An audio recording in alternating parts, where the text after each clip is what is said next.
రాష్ట్రంలో ప్రభుత్వం వడ్ల కొనుగోలు విషయంలో పూర్తిగా విఫలమైంది. వ్యవసాయానికి పెట్టుబడి సాయం చేయలేదు. కనీసం వడ్లైనా కొనుగోలు చేసి రైతులకు మద్దతు ధర ఇస్తారేమోనని ఆశించాం.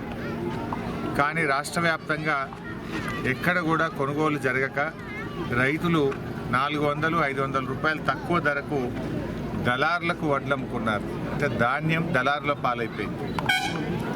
మొదట్లో బాగా పంట పండింది, 90 లక్షల మెట్రిక్ టన్నుల వడ్లు కొంటామని సివిల్ సప్లైస్ మంత్రి ఉత్తమ్ కుమార్ రెడ్డి గారు స్టేట్మెంట్ ఇచ్చారు.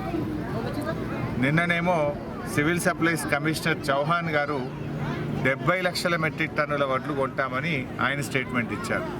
అంటే 20 లక్షల మెట్రిక్ టన్నులు ఎక్కడ పోయింది? మరి మధ్యలో 20 లక్షల మెట్రిక్ టన్నులు ఎక్కడ పోయినట్టు? అంటే దళార్ల పాలైంది. నిజంగా ఈ 70 అన్న వస్తుందా అంటే అది కూడా డౌట్ఫుల్లే ఉంది. అంటే 40-50 లక్షల మెట్రిక్ టన్నులు దాటే పరిస్థితి లేదు. అంటే సగానికి సగం వడ్లు దళార్ల పాలైనాయి. రాష్ట్రంలో పండింది 90 లక్షల మెట్రిక్ టన్నుల వడ్లు అయితే రాష్ట్ర ప్రభుత్వం 40-50 లక్షల మెట్రిక్ టన్నులు కూడా కొనడం లేదు. అంటే సగానికి సగం వడ్లు దళార్ల పాలైంది. అంటే మీరు సకాలంలో మిల్లర్లను సమాయత్తం చేయకపోవడము, మిల్స్ టైఅప్ చేయకపోవడము, కొనుగోలు కేంద్రాలు ప్రారంభించకపోవడము, గన్నీ బ్యాగ్స్ అందించకపోవడం వల్ల మీ యొక్క ఆలస్యం వల్ల రైతులకు నష్టమైంది. మీరు 500 బోనస్ అన్నారు. బోనస్ మాట దేవుడేరు, కానీ 500 లోపలికైంది. బోనస్ రావాల్సిన రైతులకు 400-500 తక్కువ ధరకే దళార్లకు అమ్ముకునే పరిస్థితి కలిగిందంటే ఇది పూర్తిగా రాష్ట్ర ప్రభుత్వం యొక్క వైఫల్యం. ఇది టోటల్గా గవర్నమెంట్ ఫెయిల్యూర్. ఇలా రైతులకు ఏ ఒక్క హామీ నిలబెట్టుకోలేదు. వరంగల్లో రైతు డిక్లరేషన్లో 9 హామీలు ఇచ్చింది ప్రభుత్వం. 9లో ఒక్కటన్నా అమలైందా? రైతులకు 15,000 రైతు భరోసా అన్నారు, అమలు కాలేదు. రెండవ హామీ కౌలు రైతులకు 15,000 రైతు భరోసా అన్నారు, కాలేదు. మూడవ హామీ వ్యవసాయ కూలీలకు 12,000 ఇస్తామన్నారు, కాలేదు. నాలుగవ హామీ రైతు రుణమాఫీ ఏకకాలంలో ఒకేసారి డిసెంబర్ 9వ తేదీ చేస్తామన్నారు, కాలేదు. ఏది వ్యవసాయ పనిముట్లు ఇస్తామన్నారు, జరగలేదు.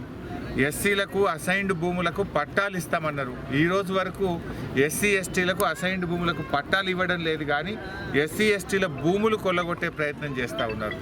దళిత గిరిజనుల అసైన్డ్ భూములను కంపెనీల పేరు మీద ఈ ప్రభుత్వం మరి ఇవాళ తమ అనుయాయులకు, తమ కుటుంబ సభ్యులకు కట్టబెట్టడం కోసం దళిత గిరిజనుల భూములు కొల్లగొట్టే ప్రయత్నం చేస్తూ ఉన్నారు.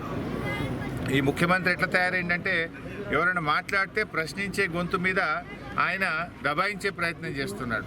ఎవరన్నా కేటీఆర్ గారు అన్యాయాలను ప్రశ్నిస్తే కేటీఆర్ను అరెస్ట్ చేస్తా అని మాట్లాడుతున్నాడు.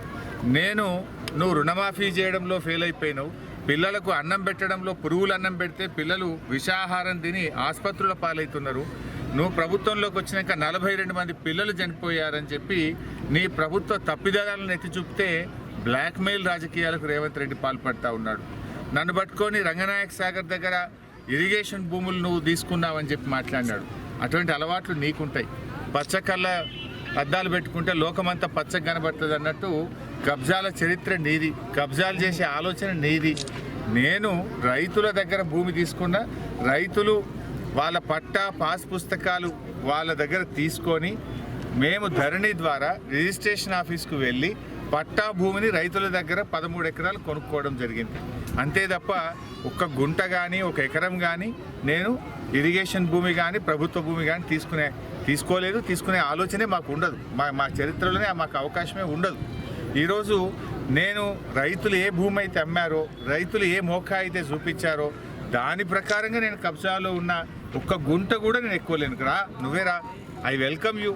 నీ సమక్షంలో నేను కూడా ఉంటే ఇద్దరం కలిసి కొలిపిద్దాందా, ఎప్పుడు వస్తావో రా. కానీ నువ్వు ఏదో విధంగా బ్లాక్మెయిల్ చేస్తే ప్రశ్నించడం ఆగుతుంది అనుకుంటున్నావు. నువ్వు ఎన్ని రకాల బ్లాక్మెయిల్ చేసినా ప్రశ్నించడం ఆపము. ప్రజల పక్షాన, బీఆర్ఎస్ పార్టీ పక్షాన నిన్ను, నీ ప్రభుత్వాన్ని ప్రశ్నిస్తూనే ఉంటాం. రైతులకు ఎక్కడ అన్యాయం జరిగినా, ప్రజలకు ఎక్కడ అన్యాయం జరిగినా 6 గ్యారెంటీలు అమలు జరిగేదాకా రేవంత్ రెడ్డిని, కాంగ్రెస్ ప్రభుత్వాన్ని ప్రశ్నించడమే మా బాధ్యత. ప్రజలు మాకు ఇచ్చిన బాధ్యతనే ప్రతిపక్షంగా మా హక్కులు కాపాడండి, వీళ్ళు ఇచ్చిన హామీలు అమలయ్యేలా చూడండి అనే ప్రజలు ప్రతిపక్షంలో మాకు బాధ్యత ఇచ్చారు. తప్పకుండా కేసీఆర్ గారి నాయకత్వంలో మిమ్మల్ని ప్రశ్నిస్తూనే ఉంటాం. జై Telangana. Hi everybody, this is Kiriti Damaraju. Like, share and subscribe to Saira TV. Oh, Saira!